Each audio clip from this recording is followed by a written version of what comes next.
वाहिगुरू जी का खालसा वाहिगुरू जी की फतेह। देखो, ये जो फिल्म पर पाबंदी लगाई है ना सरकार ने, इससे ये साबित होता है कि सरकार कोई भी आवे, सरकार जो जुल्म तशद्दुद हुआ उसको सामने नहीं आने देना चाहती। और उसके लिए स्टेट का ये बहाना है कि इससे लॉ एंड ऑर्डर की स्थिति बिगड़ सकती है। ये इतिहास की बात है। जब छोटा और बड़ा कल हुआ था, जब नखास चौक में सिखों के सिरों के बुर्ज असारे गए थे, जब बाबा बंदा सिंह बहादुर की शहादत हुई थी, तब की सरकार भी ऐसा ही चाहती थी, पर वो क्या लुके छपी रह गई बात। ऐसे ही ये सरकार स्टेट की हो, सेंटर की हो, देखो तब दौर था प्रेसिडेंट रूल का और कांग्रेस का।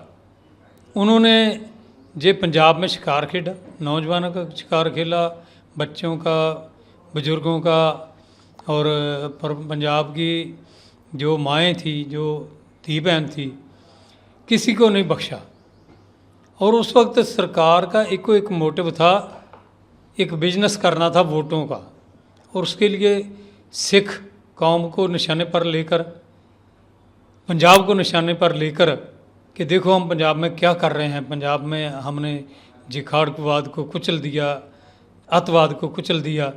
और काफ़ी लोग ऐसे पैदा किए थे, जैसे मनिंदर सिंह बिट्टा वर्गे, कुछ ऐसे लोग थे इसी बिजनेस में। मनिंदर सिंह बिट्टा को तो कई पंजाब और पंजाब के बाहर कई जगह पेट्रोल पंप दिया और बेतहाशा प्रॉपर्टी बना ली उसने। इसी तरह पुलिस के कुछ लोगों को, सारी पुलिस की मैं बात नहीं करता, कुछ लोग जो उनके साथ रल गए, उनको तरक्कियां दी गई, उनको लूटने की खुल दे दी गई।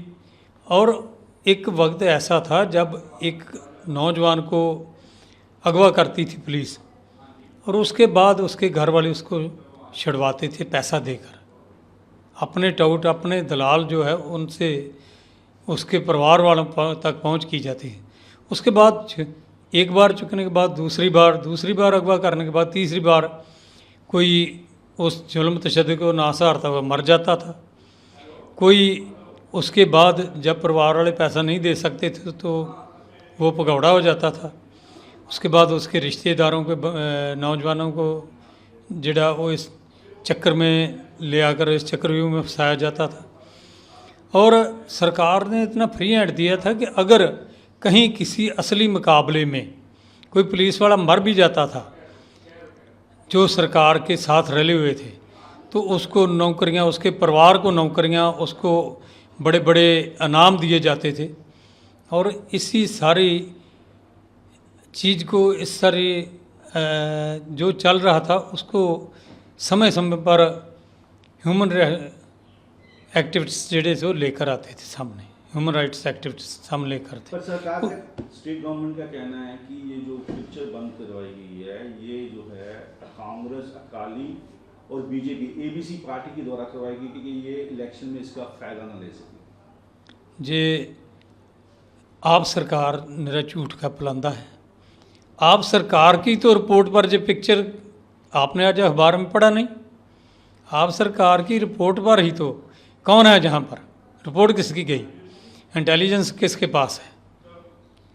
पंजाब सरकार डबल फेस काम कर रही है। देखो, पंजाब सरकार की रिपोर्ट पर जिस फिल्म पर, और पंजाब सरकार और मोर ओवर सेंटर की, ये दोनों ही हो क्या रहा है। अब पंजाब के लोगों की आवाज़ इन सभी के खिलाफ हो गई है। कांग्रेस के खिलाफ है, कांग्रेस आपके खिलाफ भी है, और भाजपा अपने पैर जमाना चाहती है। बट भाजपा का जो क्रूप चेहरा नंगा हो रहा है पंजाब के अलावा भी, तो भाजपा नहीं चाहती कि उस समय की जो रियल स्टोरी है वो सामने आए। ये तो सतलुज फिल्म में बहुत थोड़ा सा पार्ट दिखाया गया, बहुत थोड़ा सा। एक एसएसपी, एक डीजीपी, एक सीएम, ये उसके बाद का सीएम, और उससे पहले का सिर्फ तरन तारण डिस्ट्रिक्ट का, ये दाल में से एक दाने के बराबर है। पंजाब में क्या होगा?